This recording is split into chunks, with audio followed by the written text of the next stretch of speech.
I like to think of Kinsey's statement where he says, "There's no the only unnatural sex act is the one you can't perform."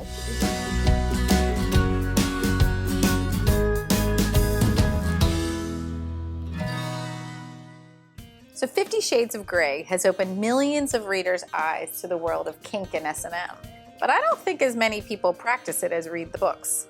So if somebody were watching and they thought I'd like to add a little bit of this to my bedroom, what do you suggest? Well, I think about were there certain aspects of it that were more appealing to you? I mean, BDSM, like everything else, is a huge spectrum from very, mildly titillating to very extreme behavior. And usually people are attracted to certain aspects of it. So maybe, dip your toe in a little bit. Think about maybe trying a little spanking, getting a little handcuffs, something like that, a little dirty talk. There's a big difference between kink and kinky. And I think most people would be comfortable getting a little kinky, but to actually go full-blown kink would be a very different story. Okay, so I don't know what you're talking about. Explain that to me.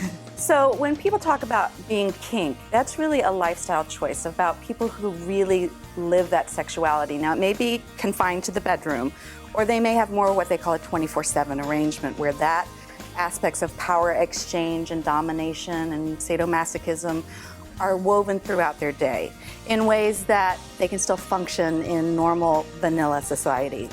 Kinky just means it's a little out of the norm. It's a little bit beyond that. And the interesting thing is the norm has changed so drastically. I mean, think about what normal sex, vanilla sex was in the 50s versus what normal sex is today. I mean, we don't have parents that sleep in twin beds anymore, So it's a little different and expanded, but I would just say, just figure out one or two aspects that appeal to you and give it a go. Don't let fear stop you, right? You can get on the internet and order anything you want.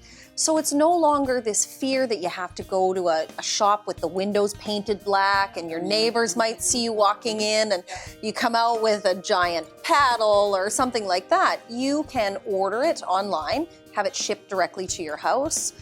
You can have this little aspect of being a little bit kinky and not have to worry that anyone's peeking in your bedroom window. And it just makes it that much more easy to have those conversations. And how fun would it be to sit with your partner and browse the shop, browse the internet, and you get to see what your partner likes. He'll point at stuff, she'll point at stuff. And then you get a much wider idea what your partner is into. Yeah, and also when it comes to, playing with power and domination and submission, what you're doing physically doesn't have to correspond to what you're doing mentally. So you can have some simple bondage tape or even some neckties, or you could choose to have very light restraints that you can easily get out of, and so that can be very, very simple. But the fantasy can be powerful, it can be deep, it can be crazy, it can be dark. So I wouldn't rely on just the physical aspects of S&M. I would also really play with the mental dynamics. I like to think of Kinsey's statement where he says, "There's no the only unnatural sex act is the one you can't perform." So I think it's really important that couples give themselves permission and have a certain attitude or outlook or belief that it's okay and it's good and sex is good, it's right, it's fun, it's pleasurable, and we could have some really great sex adventures here and give us something to talk about. Sometimes it could be like you were saying, it could be fun and playful, it could be serious, it could go really deep.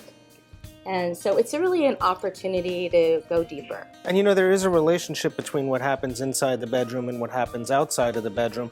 And so to think about the power dynamics that you occupy outside the bedroom in your life, at work, do you tend to always have to be in control, be the dominant one, be the authority? Well, maybe in the bedroom, it's a great opportunity to submit and relax and allow yourself to be ruled by somebody else. I mean, I work with so many men who feel like they have to be in control, in power all the time, and they love the idea of being dominated. They love the idea of submitting. Of course, they're a little shy about admitting that to their partners because of gender stereotypes, but think about the power dynamics you engage in outside of the bedroom, and then think about how you can subvert those inside the bedroom.